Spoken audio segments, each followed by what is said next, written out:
Have you ever watched a leader speak and just thought, wow, how do they do that? How do they get millions of people to hang on their every word? Well, whether you agree with them or not, top politicians are absolute masters of persuasion. So today, we're going to pull back the curtain, break down their secret techniques, and show you how you can use them in your own business career. I mean, this is the big question, right? In business, in a job interview, even in a team meeting for a class project, your success really boils down to this.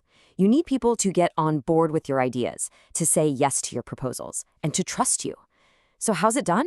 Well, it turns out the best techniques aren't new, they're timeless, and they've been proven to work for centuries. So here's our game plan.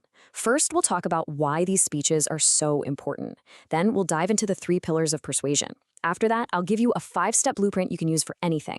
We'll stock up your rhetorical toolkit, and finally, we'll bring it all together and show you how to take these ideas from politics straight to your pitch.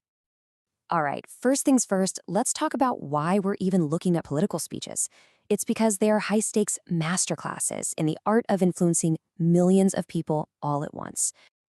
And the secret ingredient here is something called rhetoric. Now, that might sound like a stuffy academic word, but it's really simple. It's the art of using language strategically. And that word, strategically, is everything. This isn't just about talking. It's about choosing every word, every story, every pause with a specific goal in mind.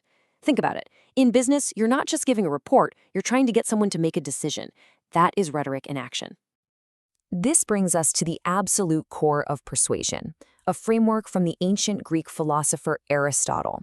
And yeah, it's over 2,000 years old, but you're about to see why it's still one of the most powerful tools you can ever learn. First up, we have ethos. This is all about your credibility. It answers the audience's first question: why should I even listen to you?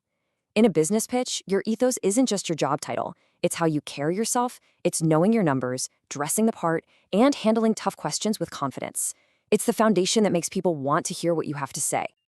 Next up is pathos, which is the appeal to emotion.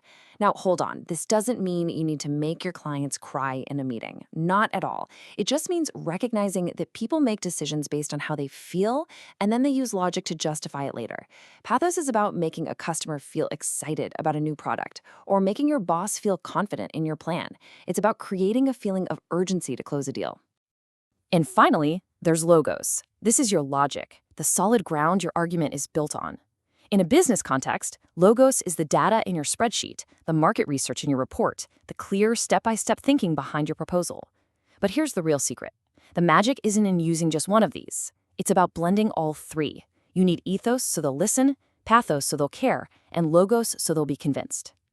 Okay, so we've got the theory down, but how do you actually put this into practice? Let's look at a practical step-by-step blueprint. It's called the Monroe Motivated Sequence, and you can think of it as a foolproof recipe for persuasion. This sequence is just brilliant because it follows the way our brains naturally make decisions. First, you have to get their attention with something interesting or surprising. Then you establish the need. You show them there's a problem that affects them. Only then will they be ready for the satisfaction, which is your solution. After that, visualization helps them see the amazing future with your solution in it. And finally, a clear call to action tells them exactly what to do next. Let's just zoom in on that visualization step because it is so incredibly powerful.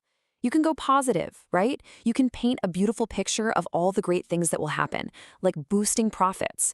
Or you can go negative and show them the bad things that will happen if they do nothing, like losing customers to a competitor. Honestly, the most persuasive people, they often use both. They create this stark contrast between a future that's bright and an alternative that's, well, not so good. So we have our structure. Now it's time to fill up our rhetorical toolkit. These are the specific, hands-on techniques that make your words more powerful, more punchy, and way more memorable. Now, don't let these names sound too complicated. They're actually very simple tools that make your language stick in people's minds. Repetition helps an idea sink in. The rule of 3 just makes things sound more complete and satisfying. And metaphors, they paint a picture in someone's head. Let's look at a couple of these in action. Just listen to how John F. Kennedy uses contrast here.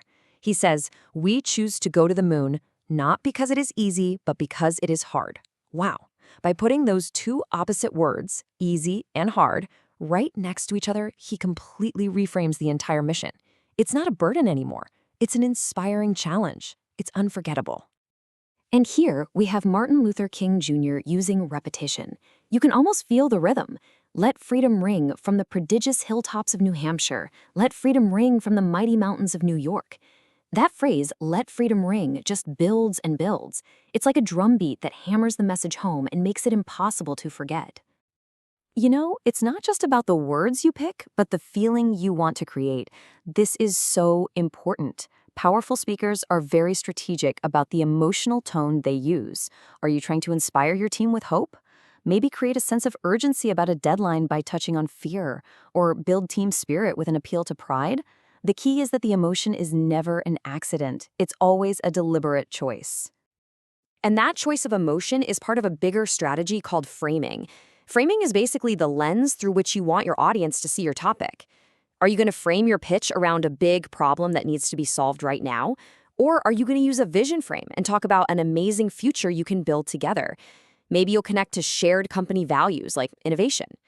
The frame you choose changes how your audience hears everything else you say. All right, so how do we bring this all together and actually use it? This is the most important part. Let's talk about taking these powerful techniques and applying them directly to your business pitches, your presentations, and even your job interviews. So for your next presentation, don't just dump a bunch of facts on your audience. Structure your entire talk using that 5-step Monroe sequence. When you're listing the benefits of your idea, don't list 2 or 4, list 3. Use the rule of 3. And always, always end with a clear action frame that tells your audience exactly what you want them to do next. And these skills are absolute gold in a job interview. When they ask about your greatest strength, don't just say, I'm a hard worker. Tell a short, compelling story that shows you're a hard worker. That's using Pathos. Go on their website, find their company values, like innovation or customer first, and frame your answers using those exact words. It shows you get them, and you're a perfect fit. If you only take away one thing from all of this, let it be this. The world's best communicators keep their ideas simple. They tell relatable, human stories to connect with people on an emotional level. And they speak with confidence, which builds that all-important trust and credibility. So you now have a toolkit that's been used by some of the most influential people in history. The only question left is, which one of these techniques are you going to use first to make sure that your voice isn't just heard, but that it actually persuades?